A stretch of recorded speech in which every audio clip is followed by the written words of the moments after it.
1 juta kurang lah ya, lebih misalnya kan buat ongkos kesininya, buat tiketnya, belum ngasih orang tua, ponakan, jajan, oleh-oleh gitu. Kalau di total pengeluaran bisa habis berapa itu, Bu? 5 juta lebih kali ya. Uang itu buat ya ponakan-ponakan, buat ibu, terus buat kita jalan-jalan ketemu temen. Ya keponakan kasihnya 50-50 lah, kayak gitu. Paling tuh, terus kalau ibu ya mungkin 500 kayak gitu. Ya dibagi-bagi, Mas. Kalau kita mau mudik ya minimal 5 juta harus di tangan. Kalau transportasi buat PP ya pulang pergi itu kalau sendiri sekitar habis 3,5 juta. Buat di kampung ya buat oleh-oleh, terus buat ke saudara-saudara. Ya ntar kalau waktu halal bihalal buat anak-anak kecil itu yang amplopin dikit-dikit itu ada. Ya kalau buat keluarga besar ya semua full itu kira-kira 8 sampai 10 jutaan.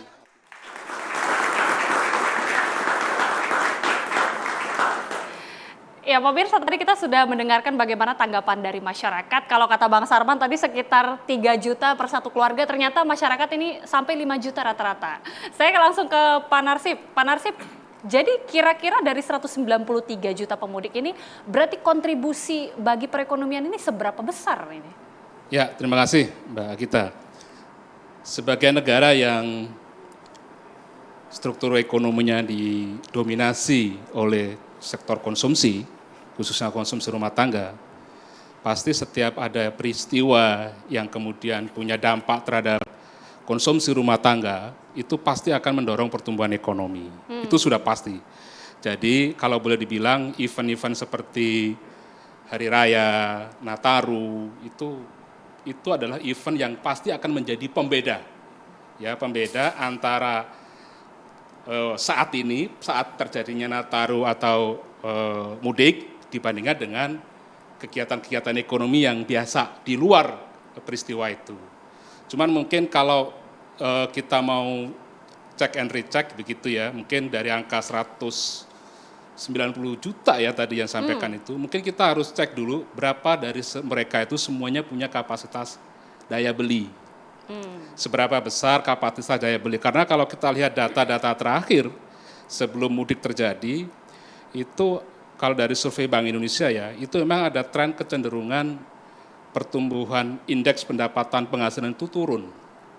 Ya, indeks penghasilan itu turun. Jadi itu yang kemudian boleh kita berasumsi menilai bahwa peristiwa memudik, lebaran ini punya dampak yang signifikan terhadap pertumbuhan ekonomi, khususnya dari sisi rumah tangga. Tetapi mungkin yang harus kita cek itu impact-nya secara keseluruhan terhadap perekonomian. Karena tetap saja mudik itu ada dua fenomena. Ada fenomena sosial, ada fenomena ekonomi. Orang punya uang dan orang nggak punya uang. Biasanya kalau mudik, tahun lebaran begini, dia pasti usahakan dia pulang. Meskipun dia nggak bawa uang, kira-kira gitu. Tetapi secara ekonomi, kita harus cek tuh, berapa kapasitas hari ini. Karena kalau kita lihat kinerja ekonomi kita ya dalam kuartal 1, kuartal 1 memang bagus karena memang ditopang oleh kegiatan-kegiatan ekonomi konsumtif seperti pemilu dan sejenisnya itu kan. Tetapi kalau kita lihat dari sisi aktivitas ekonomi di dunia usaha, mungkin Pak Sarman bisa lebih. Kita lihat bagaimana daya beli masyarakat begitu ya. Beberapa indikator itu ada menunjukkan penurunan khususnya dari sisi konsumsi rumah tangga. Misalnya begini, penjualan kendaraan per motor dalam 5 bulan terakhir itu pertumbuhannya terkontraksi. Dan itu nggak biasa. Biasanya itu menjelang lebaran begini itu jualan mobil itu naik, tapi ini justru tidak. Dan indeks Bank Indonesia, indeks penghasilan saat ini Bank Indonesia yang dikeluarkan itu dalam 5 bulan terakhir itu terkontraksi. Jadi artinya memang fenomena sosial dan fenomena ekonomi dari mudik itu pasti secara populasi mungkin 190 juta besar. Tetapi secara dari mereka itu yang punya kapasitas daya beli untuk kemudian dibelanjakan ke daerahnya masing-masing itu seberapa besar. Pak Sarman tadi 3-5 juta gitu ya. Tapi kan tidak seluruh dari 190 juta itu akan bawa uang itu. Ya. Gitu kira-kira gitu ya.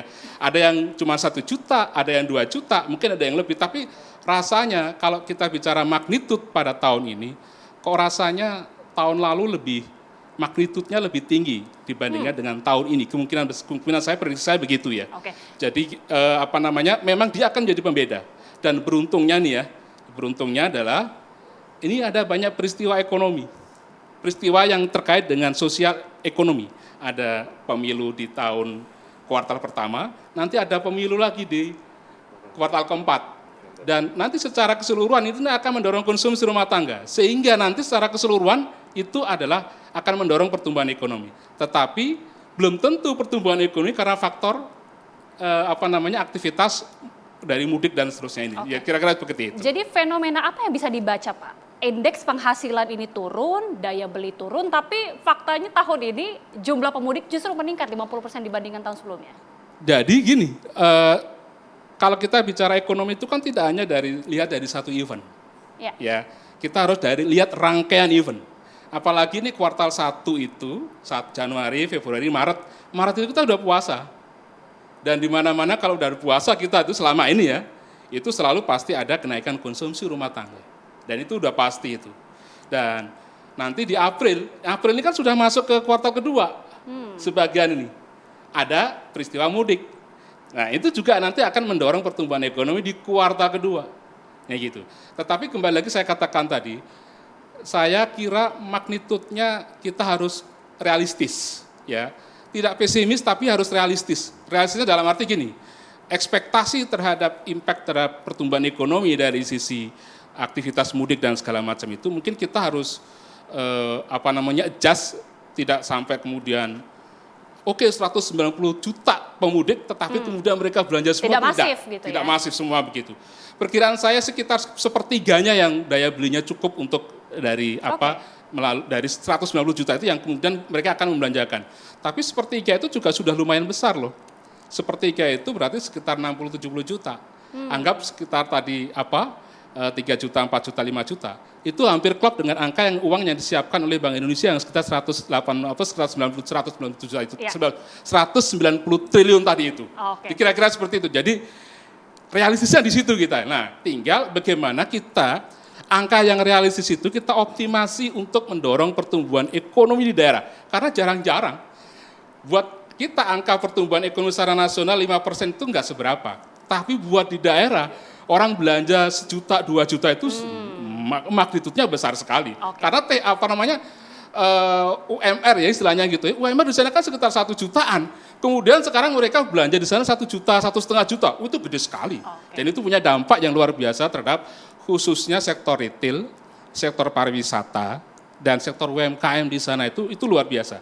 Tetapi kalau kita bicara secara ekonomi nasional, ya kita harus realistis, jangan terlalu overestimated terhadap impact dari pertumbuhan ekonomi akibat aktivitas mudik dan lebaran ini. Kira-kira begitu. Saya mau langsung ke Pak Ferry. Kalau Pak Nasib mengatakan ini harus realistis, kalau magnitudenya ini harus di-manage lah ekspektasinya. Apakah benar seperti itu realitanya, Pak? Boleh dijawab usai jeda, sesaat lagi pemirsa, kami kembali.